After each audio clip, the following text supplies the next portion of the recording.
Today on Recreation Connection, our focus is one community, many cultures. First, we'll listen to and learn the rhythms of the West African language of drums. Next, we'll immerse ourselves in Latino culture through the Spanish Principiantes class. Then we'll stretch our minds and bodies through yoga, born thousands of years ago in India.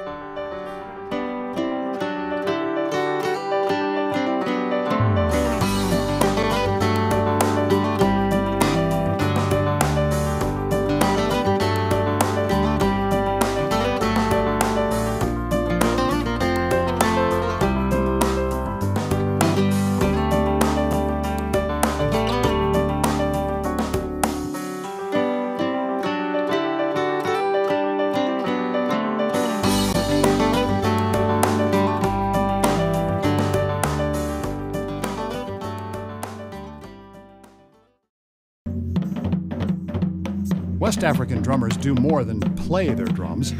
They make their drums talk to each other. It's a language of powerful, beautiful rhythms, a language you too can learn. Ben Park and Recreation's West African drumming instructor, David Basico, says the first performance he saw 6 years ago brought him to tears.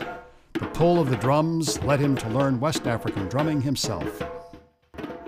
The first time that I actually saw an ensemble play in Eugene, I was watching the dancers and I was seeing how the movement was so connected with the beats of the drum. And I didn't feel like I had any rhythm whatsoever, but the pulse and the noise of the drums was just going through my body so much that I felt this incredible emotion, and I thought, wow, this is something, I don't know if I can do this, but I want to try. And I was sold. The more I learned, the more I was able to share what I had learned with other people. And it was a natural fit to start teaching. David has studied drumming with master drummers all over the world. Now, steeped in the history and culture of West African drumming, David is educating parents and children in Bend about this music. In Africa, or particularly in Guinea and West Africa, these rhythms are part of life. It's part of everyday life. So it could be a farmer who's in the fields and they're collecting the first harvest, and the drummers would be there accompanying the farmers. So every ceremony, every ritual, every action, it's just a part of life. The enrichment classes such as this one give people in Bend the opportunity to deeply experience another culture. Yeah, when I'm playing the music and it's a sound and feeling, and as that kind of sound and feeling is going through my body, I'm thinking about the African culture a lot. West African drumming is a language in and of itself. So you're learning the conversation that's taking place between the three dununs, which are the dunumba, the kinkini, and the sangban. They're all having their own pattern, and it's a language, and they're talking to each other. And then the djembes are talking to the entire three dununs. It becomes this collection, this polyrhythm of different conversations to create one really intricate conversation.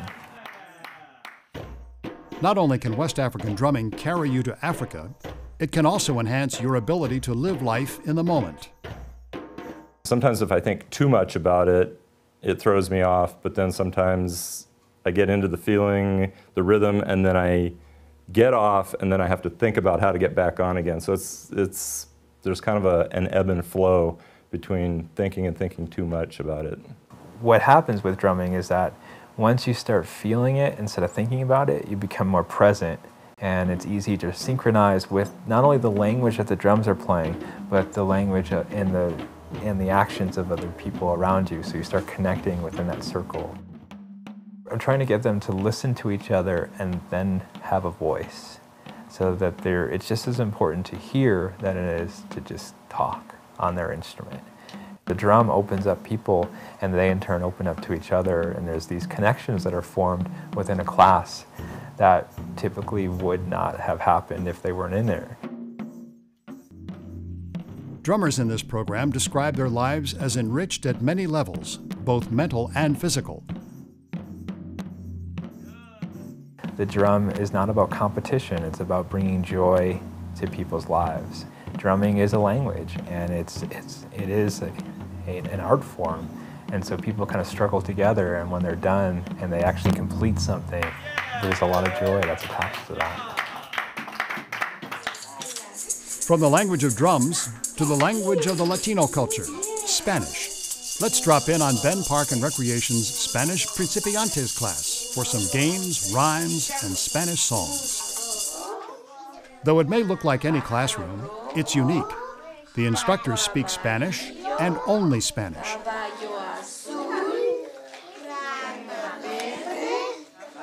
The kids are immersed in the language as if they had just arrived in a Spanish-speaking country. The instructors find this the most effective way for kids to learn the language. Melissa Eaton runs these classes.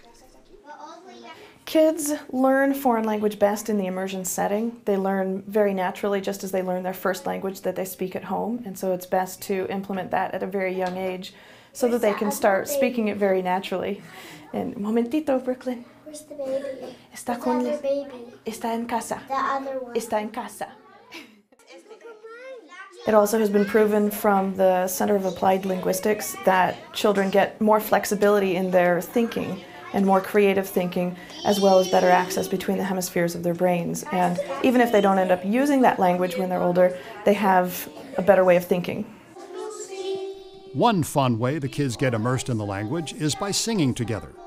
Teacher Ana Martinez is from Mexico, and she starts the day with a song she learned as a child. Some of these kids are born into Spanish-speaking families. Halle knows the song quite well. She learned it from her mom, Maria, before she joined the class. Maria, originally from Nicaragua, does teach her daughter Spanish at home, but she felt it was important for Halle to learn it in a social setting as well. She's only been here for 3 times, and I'm already listening to her count in Spanish, sing in Spanish, say things to me in Spanish. It's okay. All of a sudden, it's okay outside of mommy's world. So it's been very exciting for me to see that she's actually knows it, where before she didn't even want to. These types of enrichment programs through Ben Park and Recreation help children appreciate other cultures within Central Oregon. They also help to expand the children's brain development. I think it develops children. It develops the other side of the brain that we don't practice it as much. And I think it broadens them to be able to learn a 3rd language or a 4th language a lot easier because your ears are in tune to different sounds. There are 21 countries that speak Spanish, and in the U.S., it is the 2nd language after English. This class isn't just about speaking Spanish, it's also about having fun with a new culture.